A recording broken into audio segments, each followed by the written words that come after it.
here's a question for all you wannabe coffee farmers out there. Is it possible to make coffee taste less terrible while still maintaining the taste of coffee? Now, what I mean by that is there a way to extract the essence of coffee and put it into coffee to keep the taste of coffee perfectly intact without changing anything about coffee? While this might sound contradictory to the initial question I posed to you, I actually think there is something a lot deeper going on here. This coffee bean in my hand, which you obviously can't see because your device isn't a window into viewing other dimensions, is a coffee bean. That is to say, it was most likely cultivated somewhere along the bean belt. But the bean belt isn't a real belt, which is an important distinction to make. It's only a metaphorical belt that you can't see with your eyeballs. I think the fact that this belt is invisible to the naked eye encapsulates the issue at hand here perfectly. It's an issue that requires thorough and contextual knowledge of coffee cultivation.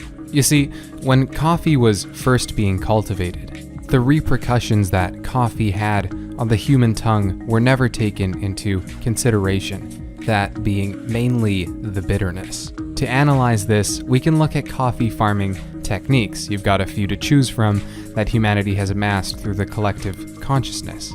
And for the most part, coffee farming has remained relatively consistent for literally hundreds of thousands of years.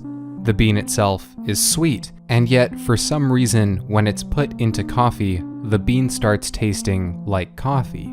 It's interesting to note that coffee is a bean.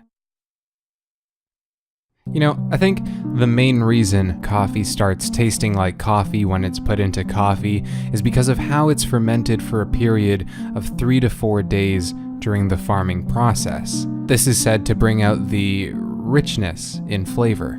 But I think that's just indicative of another problem, which is that coffee is actually the seed of a cherry-like fruit. Cherries, of course, are sweet.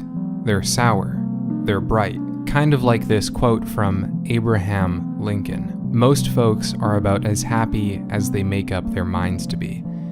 And I think that in the minds of coffee drinkers, they are happy to be drinking coffee. But that leads us to another issue that I think is hiding in plain sight here. So when we're extracting the coffee essence from the coffee bean, we have to ask ourselves, what is the bigger picture here?